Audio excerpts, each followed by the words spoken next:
Welcome to episode 1 of A Little More Conversation with me, Martin Clancy, and Noel Tate, where we celebrate the life and the music of Elvis Aaron Presley.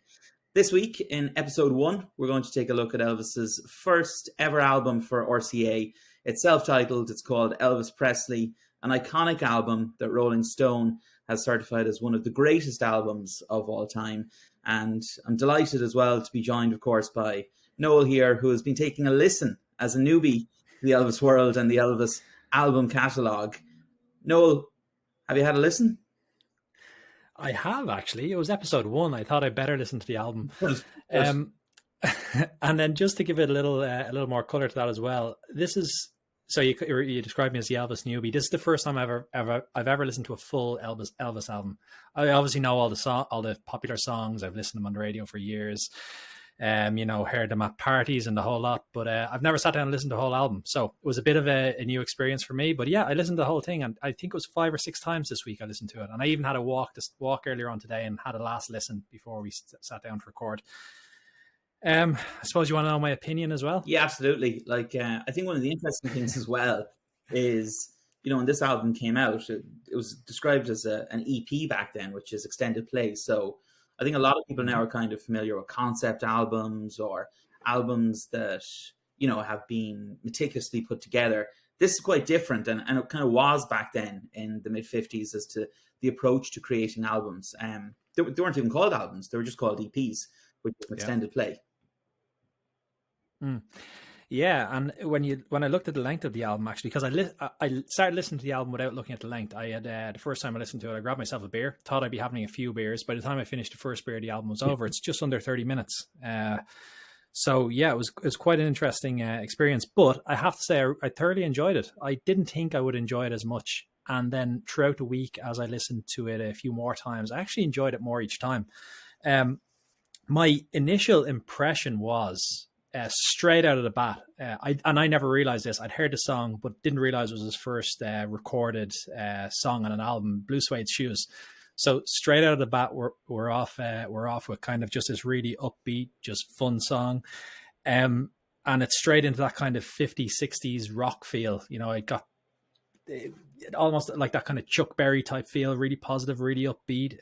You can tell he's really getting into it. And I just thought, right, if this is his first studio album, it's a pretty cool way to announce yourself. Then, as I was kind of going on through the rest of the album, one of the things that struck me was it starts fast, then it goes slow for a few songs, then it's fast again, slow again, fast again, slow again. So the tempo is kind of all over the place. Yeah, and that's very indicative of the way Elvis approached concerts, especially in the 70s. Shifting through the gears and making sure that there was a tempo to the repertoire that he was exploring on stage. I think kind of what's interesting with this as well is, as you made a reference to Blue Suede Shoes, straight out of Sun Studios, where, of course, Elvis was discovered, but not just Elvis, Carl Perkins, who penned Blue Suede Shoes, who was doing exceptionally well with Blue Suede Shoes as his own single earlier in the year that Elvis actually recorded it. And it was Elvis's version that actually took off the most. And there's an interesting story behind that. The story essentially is that Steve Schultz, who bought Elvis's contract vis-a-vis Colonel Parker from Sam Phillips, who owned Sun Studios, where Elvis was discovered, along with an absolute bunch of other stars. I mean, you're talking the likes of, Johnny Cash, Elvis Presley, Jerry Lee Lewis, Roy Orbison. The list goes on and on as to the people who came out of Sun Studios.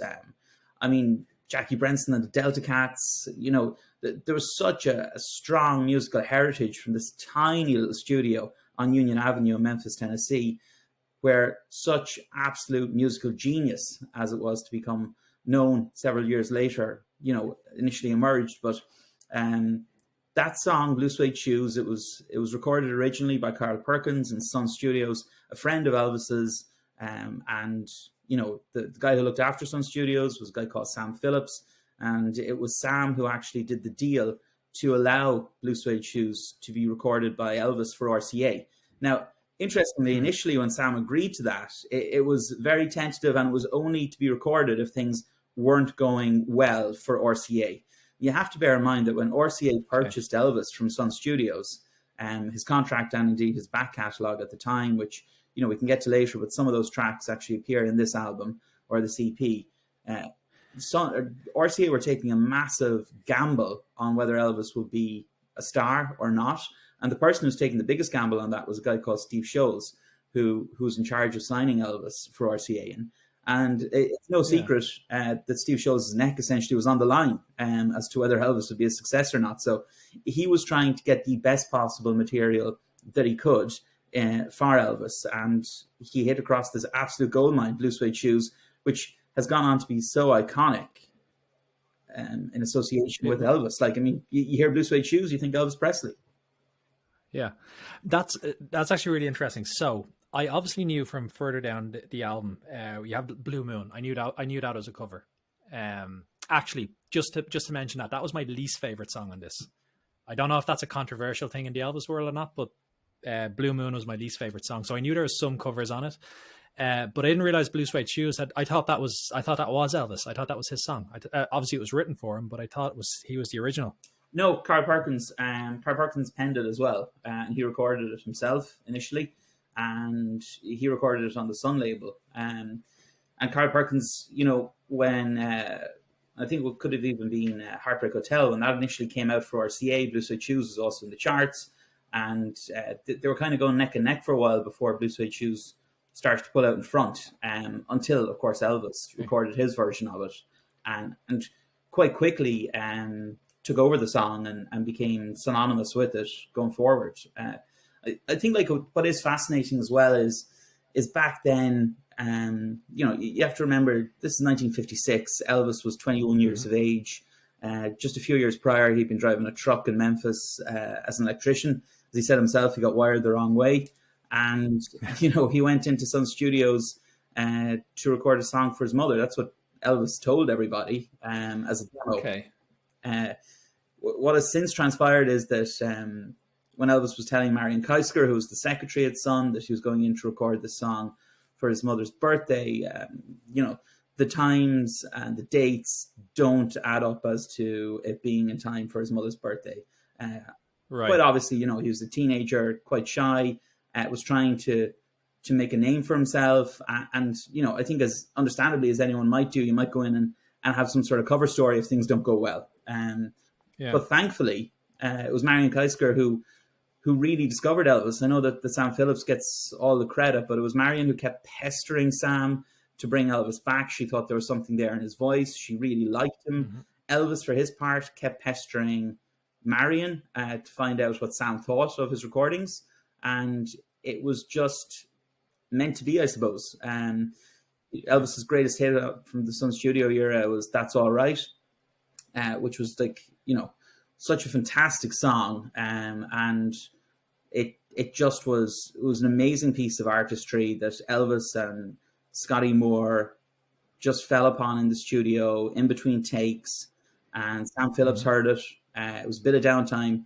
And he said to them, whatever they were doing, to keep doing it. And he turned on the recorder. And that's where really Elvis's original sound was born. And it was something after his contract was sold to RCA Victor that they were trying to replicate. So that kind of echoey sound that you'll hear in a lot of the tracks on this album that are synonymous with Sun, it's something that RCA were very keen to try and replicate because they were quite worried that the uniqueness of the Elvis sound would be lost with something that was overproduced in a very professional recording studio, whether it be in New York or Nashville, where a lot of the tracks in this album originated from. So it's quite interesting, the background as to how all of this happened.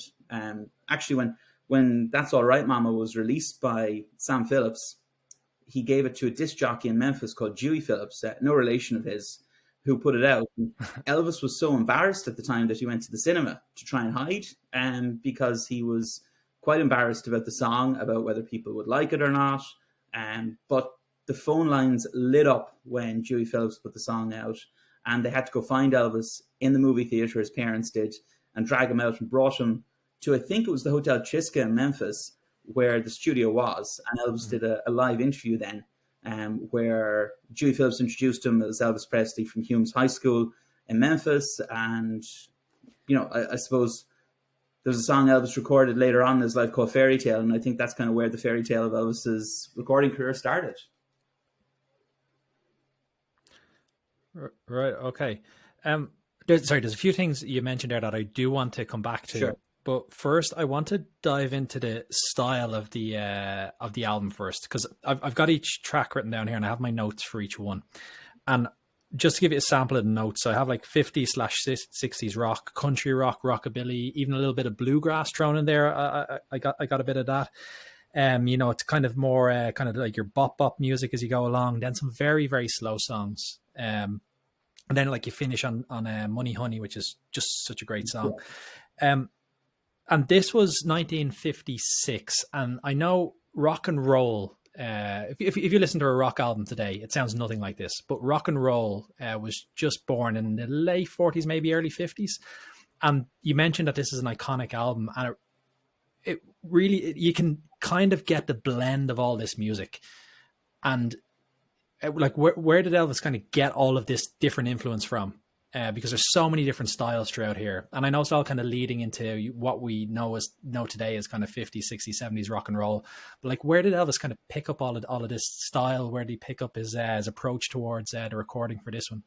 Yeah, so like, I mean, I think probably the best person to quote on this would be Elvis himself. Rock and roll really is country music and rhythm and blues and gospel music kind of all combined. Elvis's first exposure to music, as he would say himself, or to record the music properly, would have been, the Grand Ole Opry, the Louisiana Hayride. It would have also been, radio stations in Memphis, such as WHBQ. Elvis would have picked up a lot of music as well around Beale Street. Obviously, iconic as the home of the blues in Memphis.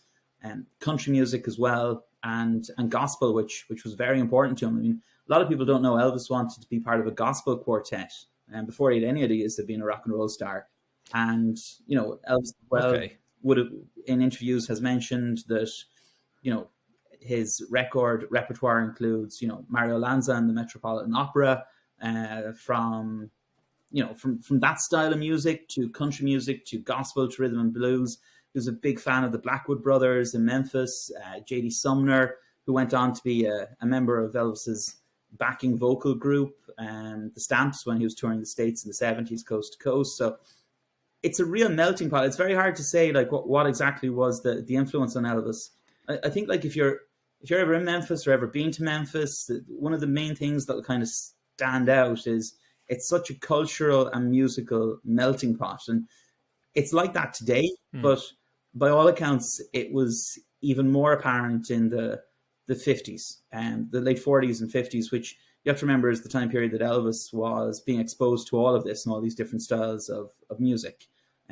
So it's a real melting pot as to where he got his influences from and how he interpreted them and then brought them to life himself. I know it's not like there's one particular answer as to Elvis picked it up from here or picked it up from there. It wasn't. It was just a huge melting pot of loads of different things, and even his iconic hairdo. Like a lot of people don't realize that Elvis's natural hair color was sandy blonde. That's Elvis's natural hair color. He dyed his hair black, and so and he dyed his hair black because he wanted to look like Tony Curtis. And the sideburns were born out of the fact that he liked the way truckers look, with their sideburns. So right, it's a huge melting pot, and I think that's very indicative of who Elvis was as well. Like he was nearly like a sponge, absorbing all these different styles. And I think like on these tracks in this album, the rawness of Elvis comes out. That kind of rebellious nature. He's still not the finished article by any sense of the imagination, but it's just the raw power. Mm-hmm. The photo on the album cover, it's renowned as the Elvis tonsil. You can see that he's in full flow on stage with the photo that's taken. And, those early shows just must have been absolutely mesmerizing. When they were touring around the South, Texas and Corpus Christi and places like that, to really see Elvis and his band touring across the States, or touring across the Southern States, certainly. And you mentioned earlier on something interesting, that when he went into the studio, he said he kind of gave this reason how he was recording a song for his mother, but really he was trying to make a name for himself. this album was released in, I think, March, if I remember my notes right, March 1956. He recorded a few months previous to that, but it wasn't just a case that he went straight into the studio. He was unknown and he recorded an album. He'd kind of been around the scene around the South, all the different towns, playing different small clubs before that. So, how many years had he actually been touring and playing to small crowds before he was able to get into the studio? Yeah, so I think the important thing to note here is that this album was Elvis's first for RCA, which is now Sony, after going through a few different iterations, but it was his first album for RCA. RCA is not the first record label that Elvis was released on. It would be the only record label Elvis would be released on from this point forward, but prior to this, it was Sun Studios in Memphis, which is this tiny studio on Union Avenue in Memphis, Tennessee. Elvis had originally 2 years prior, 2 to 3 years prior, had begun trying to get a name for himself. He was working as an electrician for a company called Crown Electric in Memphis, and he had gone in to record a song for his mother, as we talked about a few minutes ago. But after a few attempts and eventually the owner of the studio, Sam Phillips, really liking what this guy had to offer, Elvis started touring with the band that he'd been playing with in Sun Studios, and started touring around the South. So he did have some exposure to live tours, to clubs, and to being on shows such as, for instance, like the Louisiana Hayride, in addition to some TV shows as well, in the run-up to and including the recording sessions that encapsulated this album, or some of the tracks on it. What's also important to remember as well with this album is it's a mixture of songs from his time in Sun Studio and also his recordings for RCA Victor. So there's 3 locations for the tracks on this album. They were recorded in Sun Studios in Memphis, they were recorded in RCA Studios in Nashville, and they were also recorded in RCA Studios in New York. So there's a real melting pot of different recording studios, different locations in the States. And certainly, I think on the tracks as well on the album, if you're to look at the dates, or even if you're to just listen to the album, you can nearly identify Elvis's confidence and the production values increasing in tandem across the date ranges. So some of the earlier stuff that would be on this album, for instance, would be songs such as I Love You Because, or Just Because, or a song that you mentioned a while ago, Blue Moon, or I'll Never Let You Go, Little Darling. Yeah. They were all Sun recordings. Whereas when you start looking at songs such as Blue Suede Shoes, I Got a Woman, which was one of Elvis's favorite songs, which he brought into most of his live shows, heading into the 60s or heading into the 70s. You'll notice the production values and his confidence, and obviously the fact that he's now recording for the #1 record label in America. You'll notice the gear shift and change.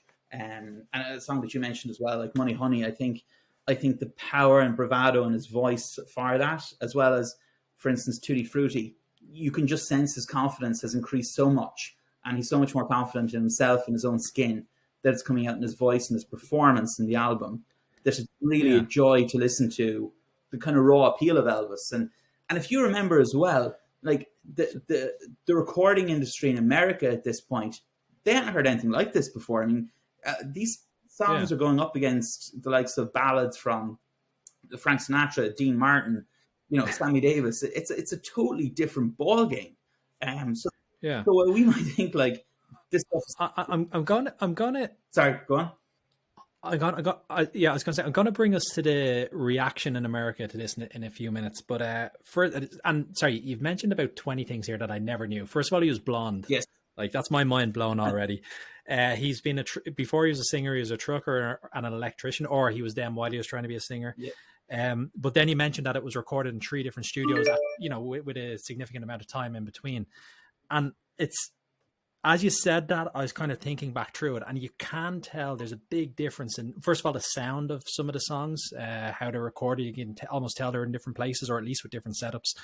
But then when you mentioned his confidence growing, one of the songs in particular, and I this might show my knowledge or my complete lack of knowledge of music, but one of the songs in particular, Trying to Get You, one of the notes I wrote down was there, wow, he really shows his range here. It's like this big, powerful song. When did you record that one? So Trying to Get to You is 1955, that Elvis recorded it. Right. So that is a song that Elvis recorded in Sun, Trying to Get to You, but it's a song that Elvis was exceptionally proud of, and again, it's something that made it into his live shows in the 70s that he would bring, on tour States. There's a lot. I don't want to say there's a lot of songs, but there's quite a few songs in this album that Elvis kept with him in his catalog right through to his final shows in 1977, which is interesting as well, because when Elvis recorded this album, he was most of the tracks in this album, when this album was released, he was 21 years of age, and when Elvis passed, he was 42.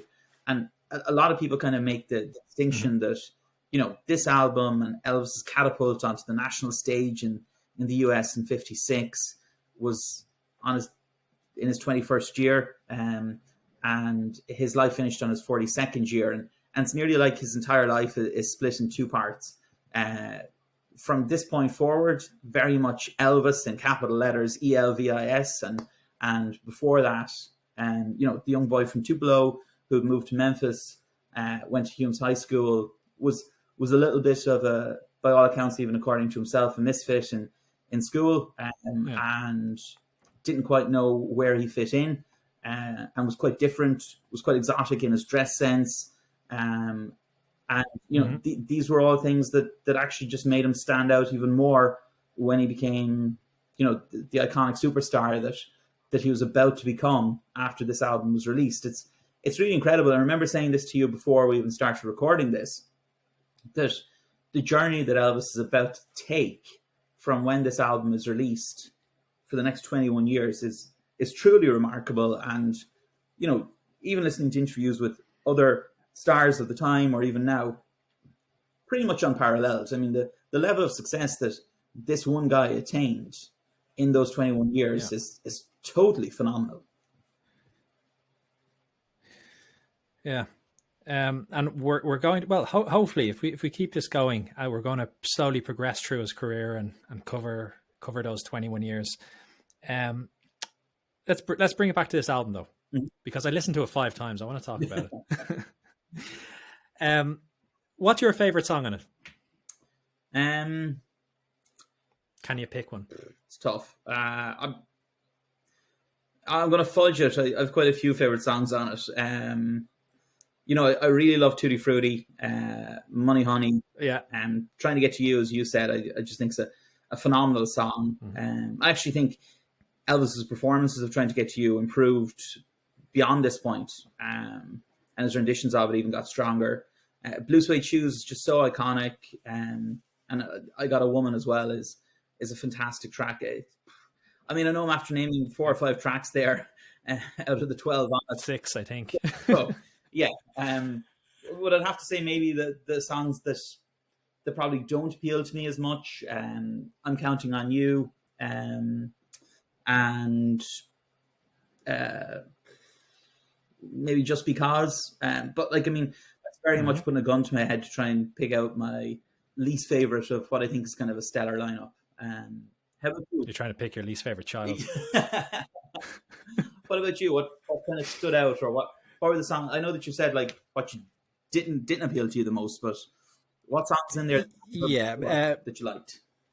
So Blue Moon, and actually, I quite like the song Blue Moon. A few different recordings of it, and I think this might have been the first time I've heard Elvis singing it. I just didn't like it. I thought it was slow. I thought it was a bit mundane. I thought that clop, I don't even know what instrument was using. It was kind of like a clip clop sound throughout it. But my 2 favorites, Tutti Frutti and Blue Suede Shoes, I just think they're such kind of high tempo, fun songs.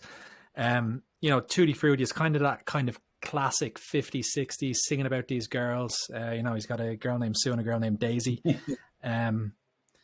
It's good that there are those names because they rhyme quite well. So my wife's name is Emma. I could have only rhymed that with dilemma. So, it wouldn't have worked. It wouldn't have worked as well for me. But Blue Suede Shoes, I just straight out the bat, as I said that earlier on, just fantastic song. Then I mentioned the tempo of the album. It brings you down, and you've got that I'm Counting on You, which I just thought was very slow. I've Got a Woman is great, and I kind of tagged that as kind of like early country rock / rockabilly, that type of feel, which I kind of have a soft spot for that kind of music. One-Sided Love Affair, I'd imagine... One-Sided Love Affair, I would imagine if I was sitting in a 60s diner in America, having a burger and a shake, that's the type of song that we play in the background. It's just that type of feel. It feels like it should be in movies, that the movie soundtrack. Then what other ones did I like? I'm gonna sit right down and cry. I thought that was a great song. I think I'd heard that one before. But when I listen to it a few times, it just kind of gets more and more catchy. And then Money Honey to finish, it's just great. There's a lot of really good songs in there, but the variation is something I found really shocking. There's one of them, I Love You Because, which I thought was a lovely song, but compared to the rest, I Love You Because, that's a type of song I'd imagine my grandparents, when they were in their 20s, dancing in their living room to, listening to the record. And it was such a wide range of music. I think that's part of the reason why I found it so interesting. 12 songs, 29 minutes. Each of the songs no more than 3 minutes. Like it's a pretty wide ranging album. There's a lot of different styles in there, a lot of different feelings as you go through it. But to bring it back to my favorite, I think Tutti Frutti and Blue Suede Shoes were the two. If I had to listen to two of them, I think it would be those. Can you take a guess as to what Elvis's favorite song was on that album? Oh, well, you did mention he was quite proud of Trying to Get to You. And the reason I like that one is it felt like there was a lot of emotion in that song, more so than the other ones. And it just felt like this big, powerful voice behind it, which, if you've listened to, I have seen Elvis, I haven't seen him live. I've seen recordings of him live a few times. And some of the songs he does really belt out. He does have a big, powerful voice. But you don't really associate that with Elvis, or I don't. But that was something that really kind of, when I listened to it a couple of times, I thought, oh, wow, like there's a big, big voice behind here. And a big, like, you could really tell, you could kind of really tell the emotion going into it. Yeah. But I don't know. I would like to think it's something fun like Tutti Frutti, was it? No, One-Sided Love Affair. One-Sided Love Affair, okay. And that's the one I described. Listen to him. I pictured sitting in a 60s diner. Yeah. Okay. That was his favorite. That went out as a single with Money Honey on the flip side, which is one of the singles from this album. And yeah, Elvis said that was his favorite song. It was one of 6 songs that I think I made reference to earlier. Steve Scholes, so the big man at RCA whose kind of career was on the line if Elvis wasn't going to be a success. It was one of 6 songs that he'd introduced to Elvis for this album as well. But yeah, it was the one that Elvis said that he liked the most.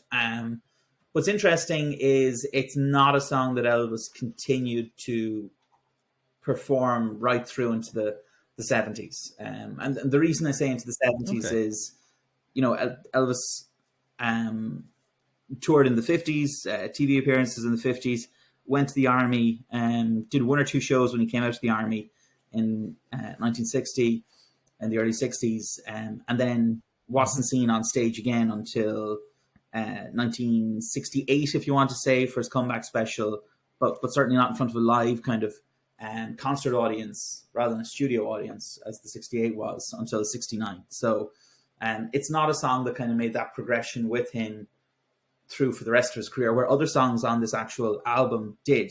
So I think it's kind of interesting, that juxtaposition that Elvis held it in such high esteem in 56, but certainly wasn't a song that he seemed to want to perform for too long after that, shall we say.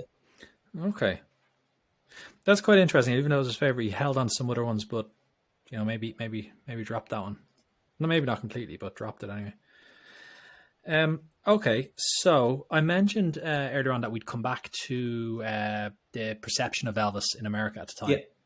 And I like to think of myself as a good podcast host. I've done a little bit of research for this, and I think the first interview from 1956 on YouTube, and I have a few clips from this I want to play. So there's about 2 minutes of audio. And part of the reason I want to play this is because of what you said. There was a certain perception for Elvis, in America, but also we can't play his music on this for various legal reasons. But I thought it's important we hear his voice, or I just thought it'd be nice to hear his voice. So I'm going to play this for about 2 minutes, and then I've got a bunch of questions for you. Hello, Elvis. Hello? Did you have fun tonight on the Steve Allen show? Yes, sir. I really did. I really enjoyed it. First time you ever worked in tux or tails? It's the first time I ever had one on, period. You mean you've got, as they say, 4 Cadillacs, but no tuxedos? No tuxedo. I usually drive the Cadillacs in blue jeans. That's very interesting, particularly when a cop stops you and wants to know if you own the car, huh? That's right. You have to show them all your ownership papers and everything. You know, less than 2 years ago, you were earning $14 a week as a movie usher and then $35 a week for driving a truck in Memphis. Today, you're the most controversial name in show business. Has this sudden notoriety affected your sleep, your appetite, or the size of your head? Not the size of my head. It's affected my sleep. How much sleep do you get? Well, I average about 4 or 5 hours a night, I guess. Is that enough?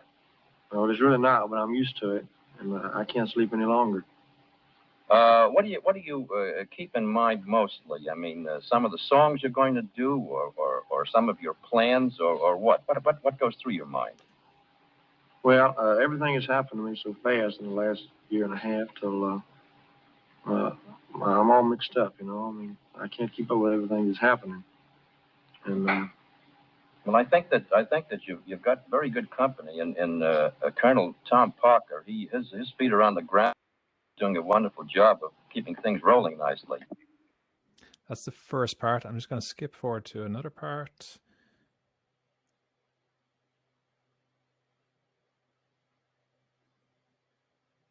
On your personal appearances, you create a sort of mass hysteria amongst your audiences of teenagers. Is your shaking and quaking in the nature of an involuntary response to this hysteria? would you say that again, sir? Well, I say that when you shake and you quake when you sing, is that sort of an involuntary response to the hysteria of your audience? Involuntary? Yeah. Well, I'm aware of everything I do at all times, but it's just the way I feel. I mean, for example, if somebody is playing ball, they play just a little bit harder when the fans root. And I was wondering whether this had anything to do with sure.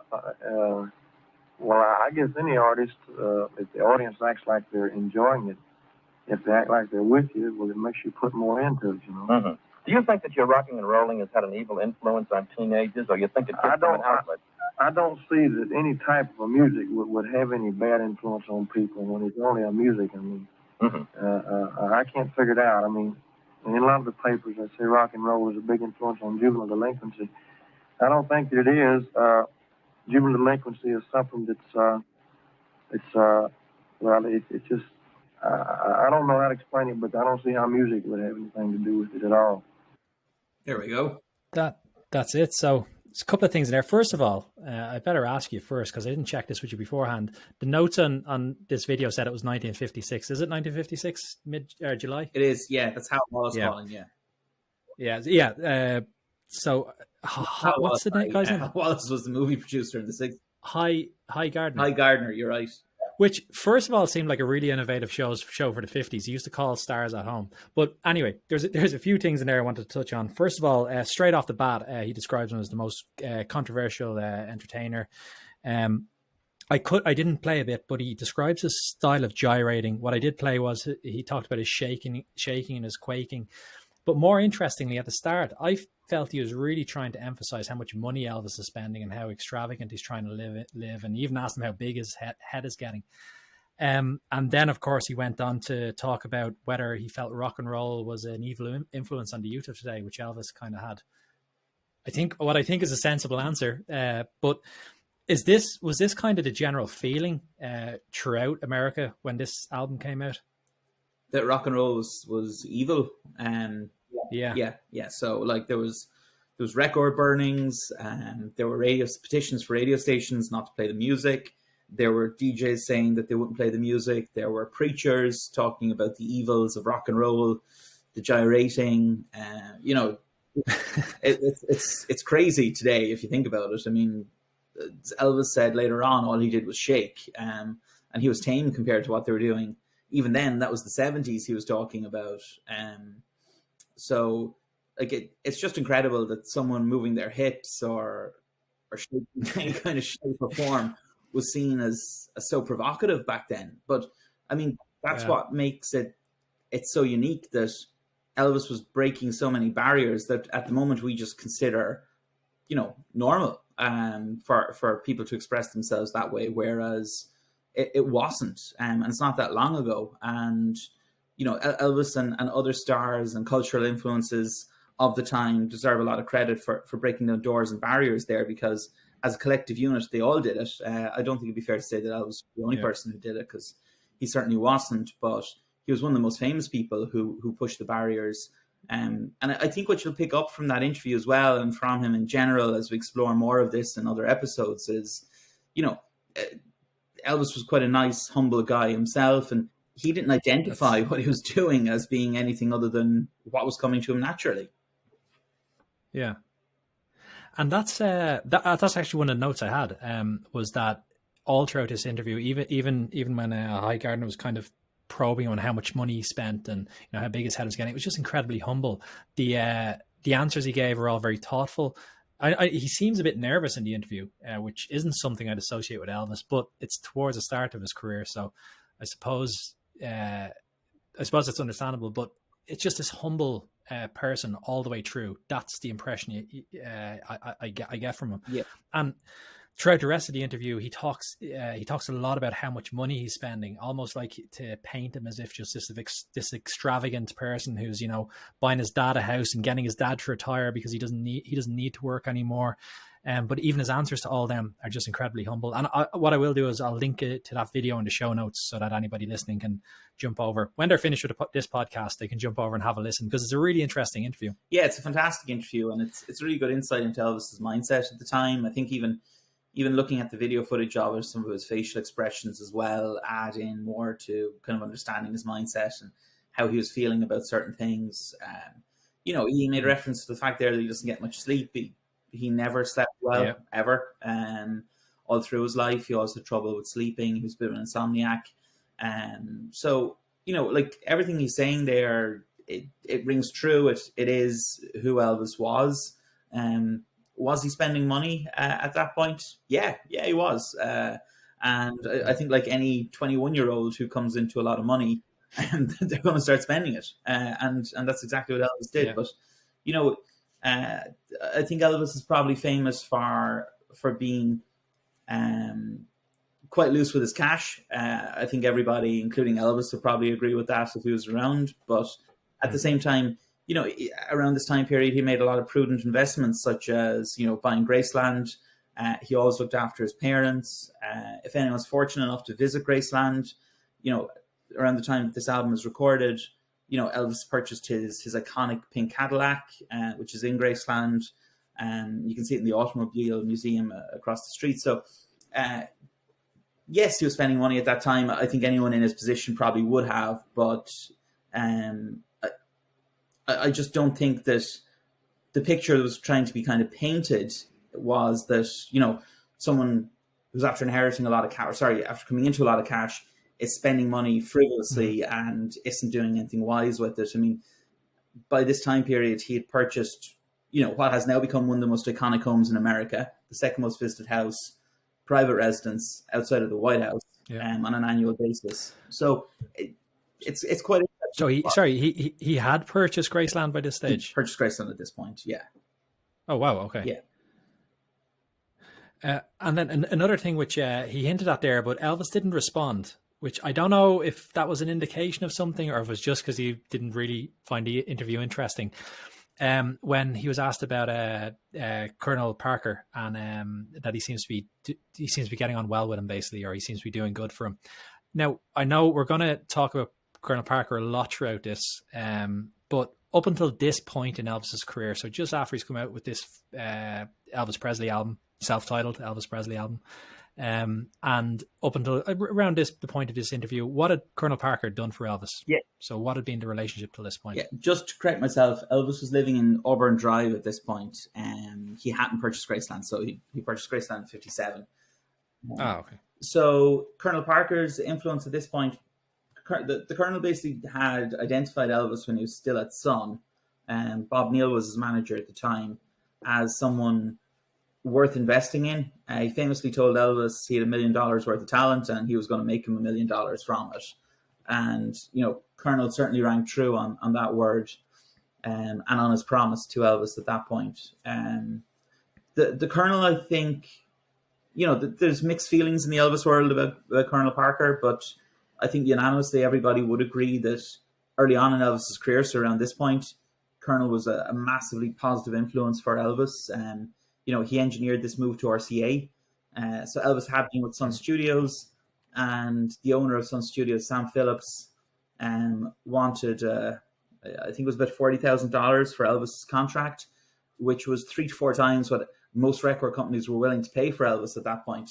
But Colonel managed to get the deal over the line with RCA, which was the largest record label in the States. So Colonel was doing all the right things, and Colonel had also, much to his credit, identified the medium of television as something that Elvis should be on, and it was something that they used quite well in promoting Elvis, in tandem with RCA's marketing machine for radio promotions and tour promotions, etc. But Colonel, most certainly, like at this period in Elvis's career, was fantastic in helping Elvis transition from being very much a Southern star to being a national star and a coast-to-coast star and a coast-to-coast household name.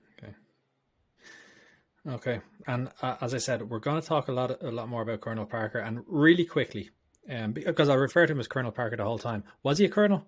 Was he a colonel? He had an honorary title as colonel, yeah. Okay. Yeah, it was an honorary title, he did. Yeah, but his name wasn't Tom Parker. His name was Andreas van Kook. And Netherlands, is that right? Netherlands, yeah. And he came to the US, and he was an illegal alien in the US. But he did join the US Army, and the sergeant in his troop, his name was Tom Parker. So Colonel took his name, adopted his name because he liked it. Wow, okay. That's where the Tom Parker came from. Yeah. I didn't know we could just take names we liked. That's it's quite interesting. We're pretty sure I didn't know any of this, or certainly had only heard hints of it by the time he died, but had heard hints that perhaps Colonel was not an American citizen. But okay, certainly wasn't that well aware of it. And I know just from our talks in the pub over the last few years, there's a lot more we'll be able to go into on this in the coming episodes. But before we start talking about what album we're going to listen to for next week, just tell me this, because you've thrown out. We spoke with Elvis a few times, and that's about Elvis a few times, and the pub, as I mentioned, usually, and that's what gave us the idea to start this. You clearly know a huge amount about Elvis. So why does a nice young man from sunny southeast of Ireland get so involved with Elvis history? How did that all come about? Well, my father was certainly an Elvis fan, for sure. Okay. Probably not to the extent that I am, but yeah, he was an Elvis fan, or is an Elvis fan. I just got very interested in his music, in his life, and in his stardom.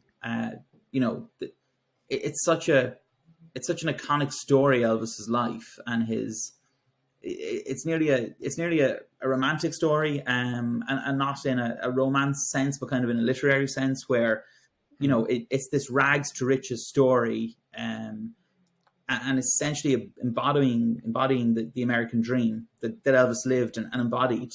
It's a terrific story and journey that Elvis went on. And unfortunately, Elvis passed away at only 42 years of age. But there were so many ups and downs in those 21 years we made reference to. It's a fascinating journey, but I think, like, above all, and something that you hear in that clip that you just played as well, is he was so humble as well, and so easy to identify with. And, you speak to people who've been at Elvis concerts, or friends of his, or his family, and to a T and to a person, they will always say, if you sat in the audience, you will feel that he's singing to you, or he's talking to you, or you're able to identify with him on a personal level to an extent. And I think that's one of the things that really helped Elvis, and it probably just comes down to charisma. You know, George Klein, a very good friend of Elvis's, who passed only 2 or 3 years ago, and a really nice guy and a disc jockey in Memphis.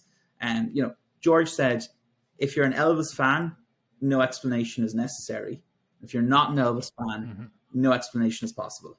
And I think that kind of sums it up a lot of the time. Okay, You know, because you'll find with Elvis, and it's quite different to other artists, there's a lot of Elvis fans who are pretty fanatical about Elvis, like pretty fanatical. Yeah. And there's quite a lot of people who just enjoy his music. But that kind of juxtaposition between people who are very fanatical about Elvis to just having a passing interest is quite fascinating, because he seems to have this effect on people where they just become so engrossed in him and in his life and story. It's really remarkable that, you know, this is 2021. Elvis died in 1977. We're sitting here doing a podcast on his first album from 56.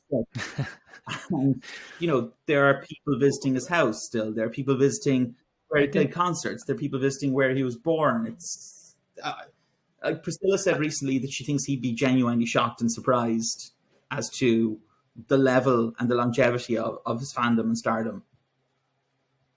Okay. And I didn't, you know, I hadn't even worked out the maths. Is that 65 years, 64 years, 64 and a half years ago? What, this album? This album, sorry, 65 years. 65 years, this album, yeah. Wow, okay. It's quite a long time. Okay, it's pretty incredible. Have you ever, last question for you, have you ever been to Graceland? I have. I've been to Graceland.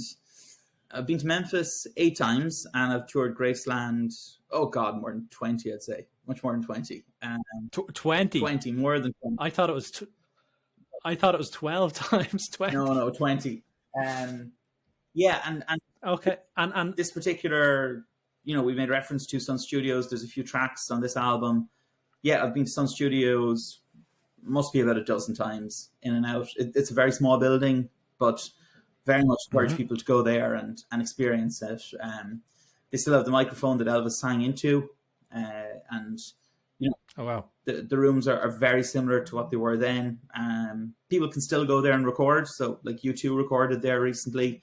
It's an iconic location with so much musical history in that building, and you just think of the artists that came out. I know I said it earlier, but like, it's literally mind-boggling that Elvis, Carl Perkins, Jerry Lee Lewis, Roy Orbison, Johnny Cash, like, all of these within a few years of each other, and that's only touching on a few. I mean, there's so many more that came out of Sun Studios, who I haven't even mentioned here, that are equally iconic. But it's incredible. Like, it's really incredible. And Sam Phillips, who ran that studio, deserves an awful lot of credit for everything that he did to help, you know, promote rock and roll, and to really engineer this revolution. Because Sam very much had a vision as to what sound he wanted and what he thought was good and what he thought was not good. And it took him a while to hit upon the magic formula, but when he did, like, he didn't just do it with Elvis. Like, he found so many stars. It's incredible. Yeah. Okay, I don't want to.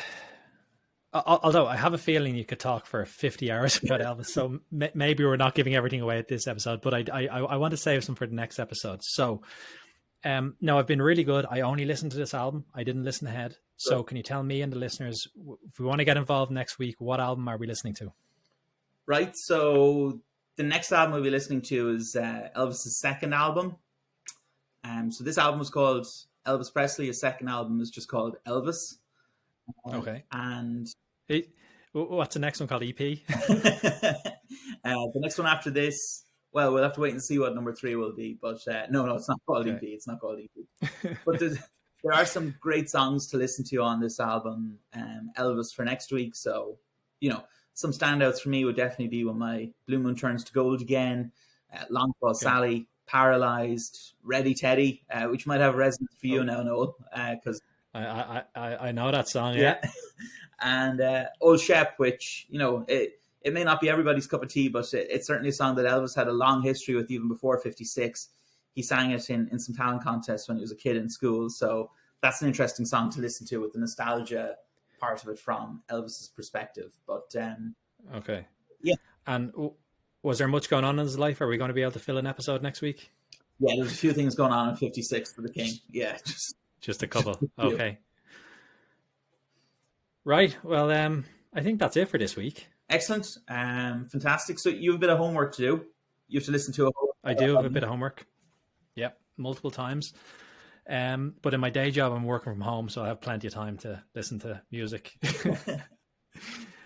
We haven't come up with a catchphrase for finishing the episode yet. We'll have to think of one of those for next week. But Martin, this was a pleasure. I can't believe I've spoke to you so many times about Elvis before this, and I've learned, I think, about at least 20 new things today. So I hope the listeners have as well. I've really enjoyed it, and I will chat to you next week. Super. Pleasure. Thanks, Noel.